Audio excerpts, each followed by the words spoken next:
So, welcome to this second episode on the same topic of death. We've done one episode earlier with someone, and we are lucky to have another guest. Uh, let's start with the first question, which is an umbrella thought on death. How do you view death as a concept, or what is your experience of death so far in your life? Mm, I don't have a personal experience as such, but a few times I've come close to, nearly close to death. So it is a bit of there is a little bit of fear there, but I never felt as too afraid or something like that. So, you're talking about episodes where you saw somebody else die, or you were having near death experiences? I was close to death. A few times. Okay. Would you like to elaborate? It was an accident kind of thing or something? When I was little, I had asthma. Okay. So there were many times when I couldn't breathe, Okay. and it was as if within say a few minutes Hmm. you won't be able to take any more air, and you go away. Something like that was there, and this went on for several years. So all those years, I have had that experience where you are almost close to that. You feel like you'll die within a few moments, and then you suddenly get a breath of fresh air, and then you come Okay. back. So those experiences were there. So having lived all those years, there is a sort of a comfort with that. Okay. So did it? It's very interesting that you put it this way. Since these were experiences which were similar in a way, every Mm. now and then you would run short of breath because of your Yeah. asthma. Uh, were there different reactions every now and then, or did it go on stabilizing, or was the fear increasing or lesser, or were there different kinds of episodes and reactions? What was the case? Over the years, I think the level of panic went down. But earlier, in the early days, it was the same feeling every time because it's as if someone is choking you. So that feeling is the same. You every time it starts working, then you start panicking, and again the fear comes, and then the asthma increases, the breath problems increase. All those things are there.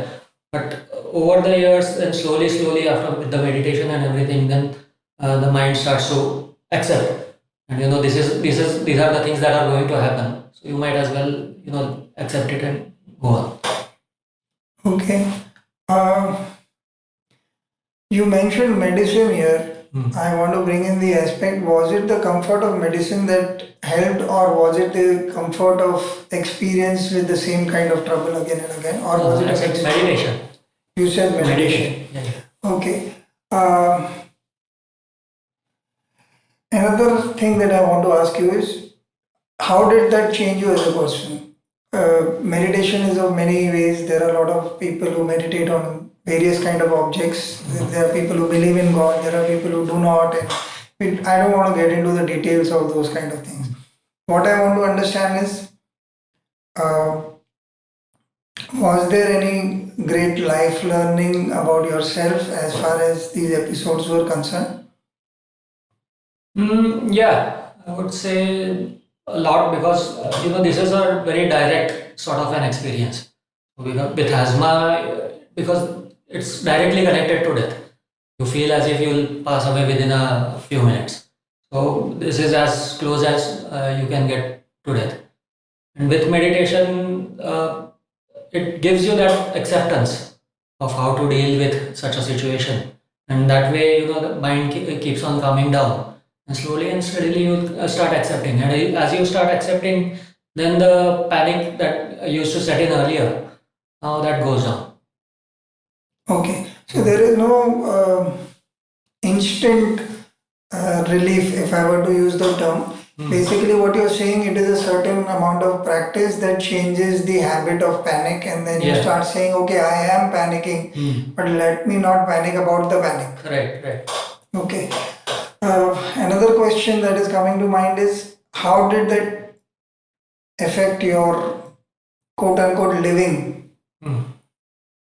Were there other advantages to disadvantages where you were caught in other pressure situations, not necessarily connected with death, but very strong kind of fear, examination fear, or being judged in some manner in some place, or any such thing.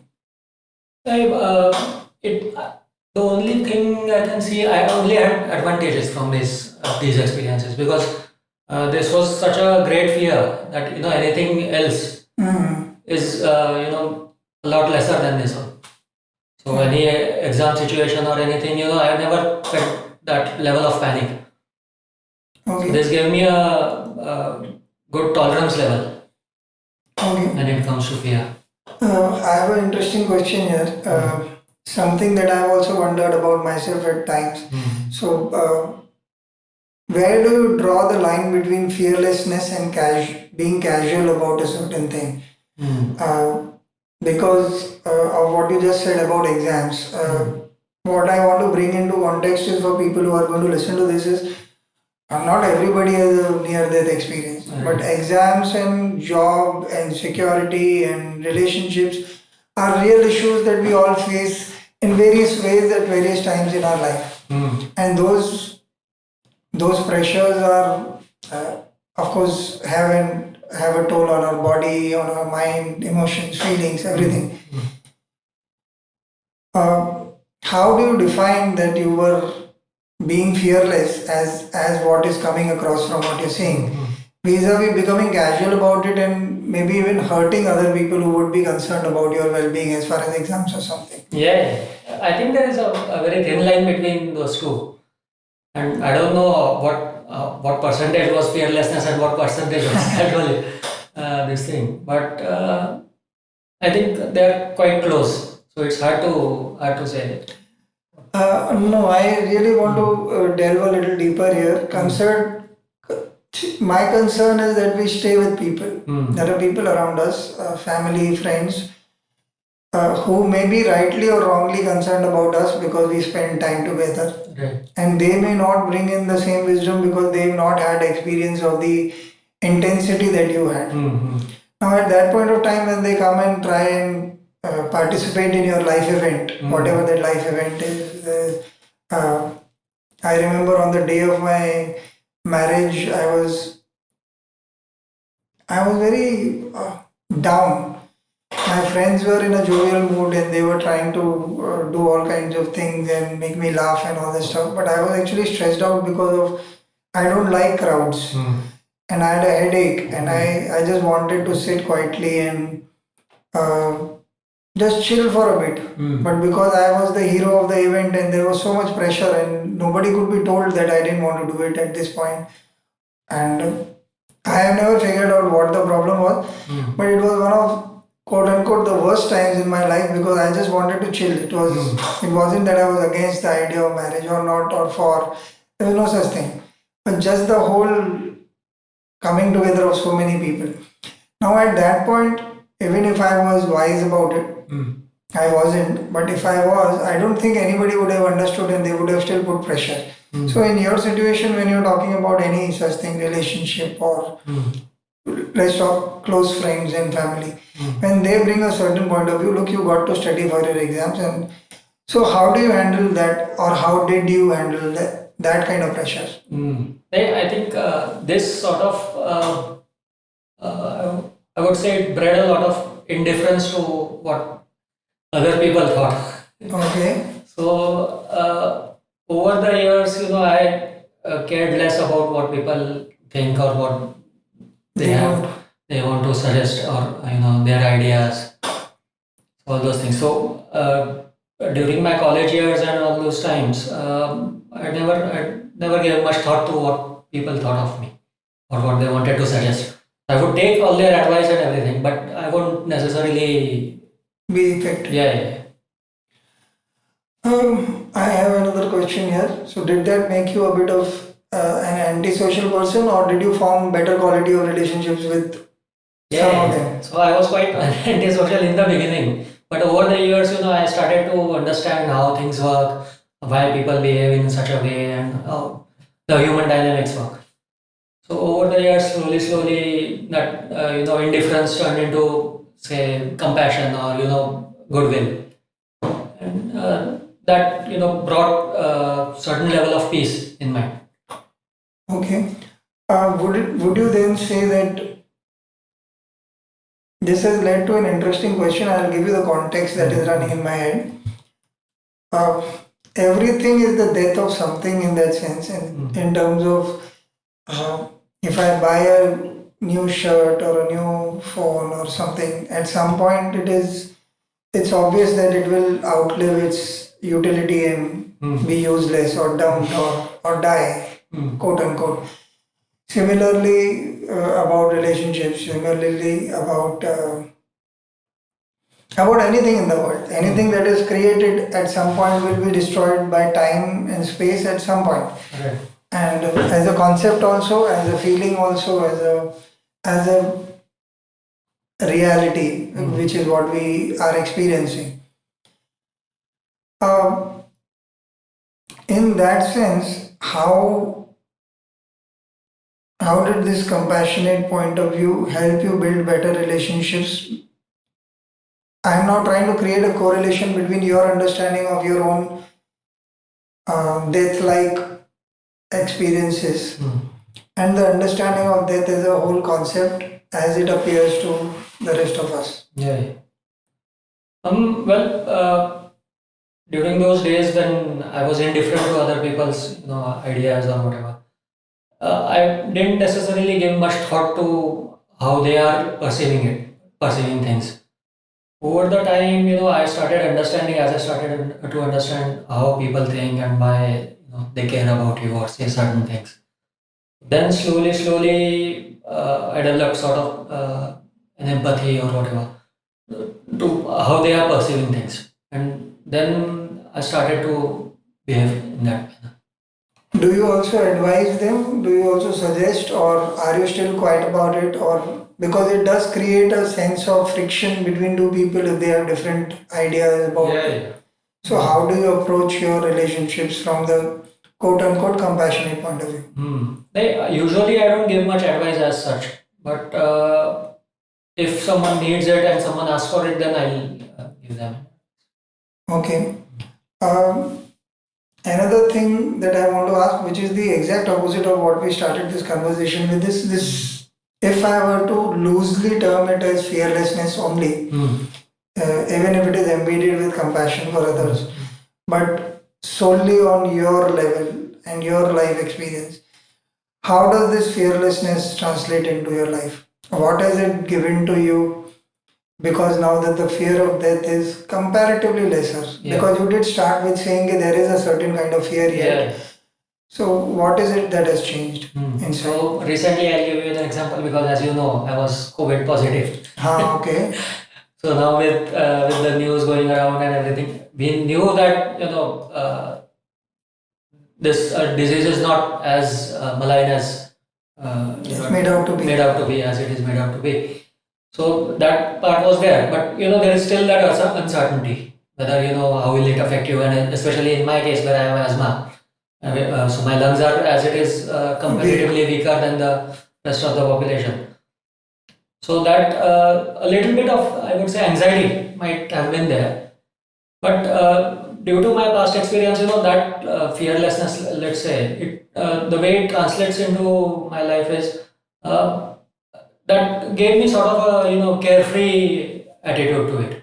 So during the days of my quarantine, I wasn't worried about it at all. Okay. I want to go a little away from the, because this again is very similar to your asthmatic experience days. I want to bring in the aspect of your work, your dealings with other people on a daily basis, your dealings with strangers, if at all. How does that fearlessness translate into your, what is it that it gives you which other people can emulate, if at all? I don't know if it can be emulated as such, but I'm not sure how it might translate for others, because this experience, it's it's very unique to a certain extent. No, okay, let me explain. See, if fearlessness is the result of your experience, I'm talking only about the result as of right now. I'm not talking about the experience itself. So now that you're fearless and you're going about your life, so you told us clearly how it affects you when you find yourself in a position that would have evoked a sense of fear earlier. So which is disease related, which is mortality related, which is directly connected to the topic. I want to move away from that and I really want to talk about intrapersonal relationships or this sense of compassion that you've been talking about. I want a little more depth of answer there. How has it changed your view about when, if you were dealing with somebody who would otherwise have irritated you, or else a situation that you do not find palatable, and you cannot do anything about it. So in those situations where other human beings are involved or other events might transpire which will affect strangers or known people, how has your action or reaction, whatever it is, changed? I don't know if I can explain this in more detail. So, for example, you have a fight with your neighbor on the parking space. I'm just creating a situation that you have a parking space problem. Both of you have two vehicles and you have three parking spaces. And both of you are trying to always, whoever, suppose the initial discussion has been whoever comes and parks first gets the parking, the other guy has to park it on the road. Now, every day, for some or the other reason, both of you find yourself at loggerheads over the issue. Now, in such a issue, with the kind of fearlessness that you bring towards things, and I now want to define fearlessness for a lot of our audience, being not just a carefree attitude, but a sense of not holding on to things and with the agenda of you fear letting them go. So parking space could also be one of the problems, and it's a recurring problem. So on an urban level, I think all of us face these kind of problems very often. So in that situation, with your kind of experience, is there any, in fact, change in how you perceive things? And then I would want any examples. If it is not the parking space, what else? This part won't necessarily be related to what the experiences I had with asthma. But with meditation, overall, it gave me a sort of a empathetic view towards what the other person was feeling. So that part was there. So if certain situations came about where I had some confrontational thing with another person, then I would try to let it go and leave it as it is, rather than pursuing it and taking it forward. And would you want to give an example? Because is there a happy result necessarily, or what happens if the result is still not happy? Result is usually happy because the other person essentially he thinks that he is the winner of the argument or whatever. Because I am taking a step back. A minor example, because I experienced it during a very critical time in my life. So when I was in college, it's a small situation, but it's a good example to explain. So I was traveling in the local train and I was going to my father's office. And in the train, this guy, for some reason, he was agitated and a little bit cranky. So he just shoved me, and just for no reason, he started a little small argument. So I asked him, "What's your problem?" And he escalated it and raised his voice and said, "क्या कर लेगा? क्या कर लेगा? बात करेगा और तो बजा दूंगा," something like that. And at that time, I remember very vividly that I was, capable enough to handle him in that manner. If it came to blows, I would have taken him down. But at that time, I was thinking that, why should I go that way? Can I overcome this? And can I, let it go here? Knowing that I can take him down. Okay. So, and that was a very difficult moment for me because usually in those days I was used to, giving one if someone started. I used to give it back. and I used to deal it that way. But in this particular instance, I decided that no, let it go. And he was trying to Yeah. agitate me Provoke further, you. provoke me further, saying kar lega, like this. But I let it go. And for 1 or 2 days, I think that incident kept on repeating in my mind. But over the years, I understood how it works. That rather than escalating things, rather than escalating these situations, if you deal with it in a proper manner, and try to give it a little more thought, than rather than reacting instantly, that helps you in your life, and it goes a long way, rather than giving you an immediate Okay. relief. That is a wonderful lesson, because one of the things that I have read and tried to implement is also making things small. Uh, One of the monks has been constantly using this line, make things small, make things small. And oftenly, one has wondered how to make things small when you are really in the heat of the moment. But this is a Right. good example. Initially, it might be deflating your own ego or the tires of your anger, saying, Yeah, no, yeah. I'm not going to do anything.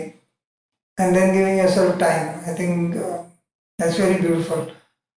Um, Another thought that ran in my mind when you were talking about this was that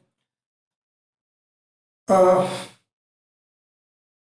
while I did ask you about your interaction has to be with another person or has to be with an event related to other people, I think the beautiful part of this was that you have to fall back upon yourself even in the middle of interaction with other people, because finally all your actions are happening in the mind. Yeah. And unless you resolve them in the mind, they are always going to agitate you no matter what they are. So, actually speaking, the experience with other people or other events may not matter. Yeah, exactly. And so it could be really you dealing with your fear of COVID inside your own room in quarantine, or else it could be you facing that guy who's trying to provoke you and choosing not to get provoked. I think that's a good choice. So, would you say that one thing I want to, before I end this chat with you, how does this whole thing begin? Meditation is oftenly seen as this hocus pocus and this nice holy grail that all of us should partake and go, and we will never have problems again. My own experiences have been far from that. I find myself giving into anger, lust, greed, everything. And yeah, over a period, it does gradually calm down. One, and you start contemplating a little deeper on your instincts.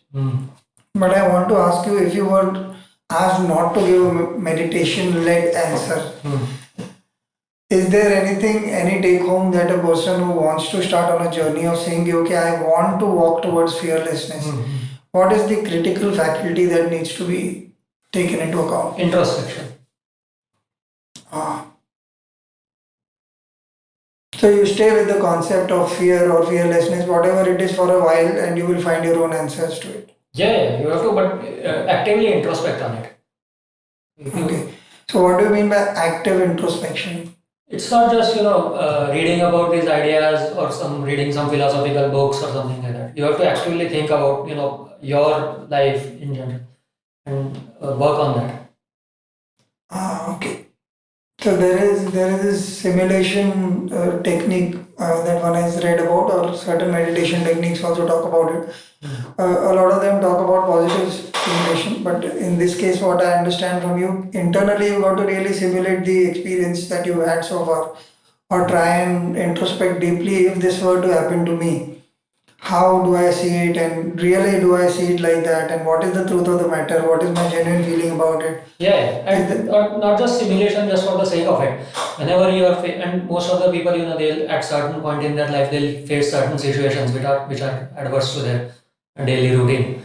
So during those situations, they have to, rather than reacting instantly, if they just pause for a bit and start introspecting at that particular moment, that it won't give you an immediate relief. Not just like if you act upon something and it gives you a certain relief in that moment.